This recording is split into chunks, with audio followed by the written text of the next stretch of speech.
karena bagi kami nyawa anak yang lebih berharga. Ibu sama sekali tidak pernah mau melihat jenazah almarhum Brigadir Yosua. Ibu nggak kuat. Nggak sanggup saya melihatnya. Bukannya aja saya sudah sanggup lagi. Karena anak itu saya bukan baru kami di sini. Masih WA Anda, anak Jam kecil. 10.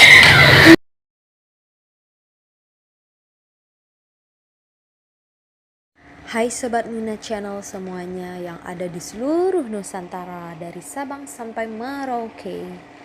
Semoga kalian sehat selalu dan diberikan kebahagiaan dan keberkahan. Kali ini aku mau ngasih opini aku tentang kasus yang lagi banget viral, yakni kasus Ferdy Sambo dengan kematian almarhum Brigadir Joshua. Sebenarnya dalam lubuk hati ketika aku melihat keluarga Brigadir Joshua itu benar-benar sangat-sangat sedih, dimana mereka kehilangan anaknya, dimana anaknya itu berpulang dengan cara-cara yang tidak baik, ketika dibunuh secara tragis, dikecam karena dituduh karena melakukan pelecehan seksual. Kemudian setelah itu ada juga isu kalau dananya diambil oleh Ferdy Sambo. Itu kan benar-benar sangat miris sekali ya. Tapi aku juga berpandangan di sisi yang lain. Ini mengenai pelajaran hidup yang sangat penting buat kita semua sebagai manusia yang punya naluri, norma dalam kehidupan. Bapak Ferdy Sambo itu adalah salah satu pembelajaran yang penting sekali, yang memang real terjadi di kehidupan kita selain sosok keluarga Brigadir Joshua, di mana segala sesuatu yang dicapai dengan cara-cara yang tidak benar, intinya sesuatu yang bisa merugikan orang lain atau kita mengambil keuntungan dari orang lain itu dengan cara-cara yang tidak benar, itu pasti kita akan mendapatkan balasannya, dan balasannya tersebut tidak akan hanya terjadi di hari ini, di detik ini, tapi balasannya itu akan ada, entah bisa di 1 detik ke depan kita berjalan, atau di 1 minggu, 1 bulan, bahkan bertahun-tahun. Aku yakin dan percaya segala sesuatu yang kita perbuat itu pasti akan ada balasannya. Baik itu hal yang baik, baik itu hal yang buruk, kita akan mendapat balasannya. Tapi hal yang terpenting adalah kita sebagai manusia biasa yang tidak terlepas dari khilaf dan pastinya salah, kita harus selalu introspeksi diri dan juga mengoreksi diri, serta selalu menanamkan kebaikan kepada orang lain, sehingga hidup kita akan lebih bermakna, jalan kita akan lebih baik ke depannya. Dan pelajaran yang kedua bisa diambil dari Bapak Ferdy Sambo adalah nama baik itu tidak bisa diukur dengan materi yang berlimpah ruah di dunia ini. Contohnya Bapak Ferdy Sambo memiliki aktualisasi seorang jenderal dan memiliki harta yang begitu melimpah. Namun apa yang dia lakukan terhadap hidupnya, apa yang dia pilih dalam hidupnya dengan membunuh Brigadir Joshua, itu sama saja sudah memilih jalan untuk takdirnya sendiri.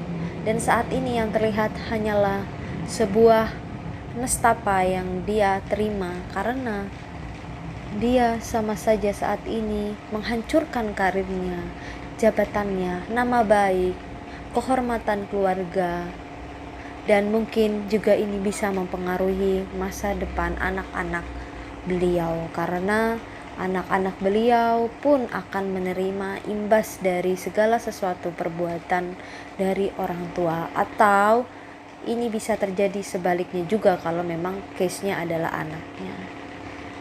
Dan pelajaran yang ketiga kita bisa petik adalah ketika kita sudah bersalah, harusnya sebagai jiwa kesatria atau seorang aparatur itu harusnya beliau bisa mempertanggungjawabkan, berbicara jujur apa yang telah dilakukan. Walaupun aku juga memahami ketika dia tidak berkata jujur itu dikarenakan banyak hal yang ingin dilindungi seperti keluarga, nama baik. Namun ada baiknya kalau beliau juga dan istrinya bersedia berbicara apa adanya, sehingga mungkin itu akan bisa melegakan perasaannya, rasa cemas, ketakutan dan lain-lain.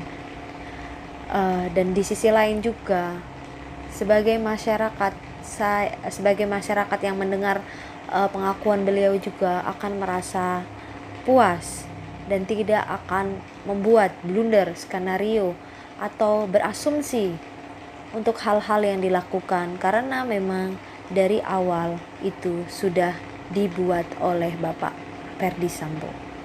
Dan yang keempat, ketika melakukan kebohongan itu akan muncul kebohongan yang lain. Karena kebohongan itu ketika kita tidak dengan secara sadar dan sendiri menstop kebohongan itu, otomatis kita akan menutupi kebohongan yang lain itu dengan bohong kembali. Jadi sebagai manusia setidaknya kita berbicara apa adanya. Kalaupun ingin menyembunyikan sesuatu, itu sembunyikanlah, tapi itu sesuatu yang tidak merugikan orang lain, merusak nama baik orang lain. Atau jikalau kalian tidak ingin berbicara dengan jujur untuk hal-hal yang tidak merugikan orang lain, lebih baik kalian bisa diam saja begitu, daripada saat ini yang terjadi hanyalah kebohongan-kebohongan. Apa yang akan timbul dari kebohongan-kebohongan itu? Yakni hanya satu, kebohongan akan memunculkan ketidakpercayaan. Padahal di saat itu ada kesempatan bahwa kalian ingin mengatakan hal yang jujur. Menurut aku sekian untuk pembelajaran dari Bapak Ferdy Sambo. Semoga saya harap Bapak Ferdy Sambo di detik-detik terakhirnya bisa mengoreksi dirinya sendiri, kemudian berjanji untuk tidak melakukan hal-hal yang melanggar hukum, agama, asusila dan yang lainnya, serta Bapak bisa bertobat kepada Yang Kuasa, Tuhannya, untuk menjadi manusia dan pribadi yang baik, karena saat ini beliau masih punya kesempatan hidup dan bernapas, diberkahi untuk bertobat. Dan untuk keluarga Brigadir Joshua, semoga ditempatkan di tempat yang terbaik dan keluarganya diberi ketabahan, dan juga setelah ini semoga diberikan kesehatan untuk kedua orang tuanya, kelancaran rezeki, dan adiknya juga semoga sukses menjadi polisi yang baik seperti Brigadir Joshua. Untuk kalian semua, jika memiliki hal-hal yang ingin disampaikan mengenai kasus ini, kalian bisa komen saja di link di bawah ini, atau mohon maaf di kolom komentar di YouTube ini, atau kalian bisa share video ini. Semoga bermanfaat. Terima kasih dan selamat siang.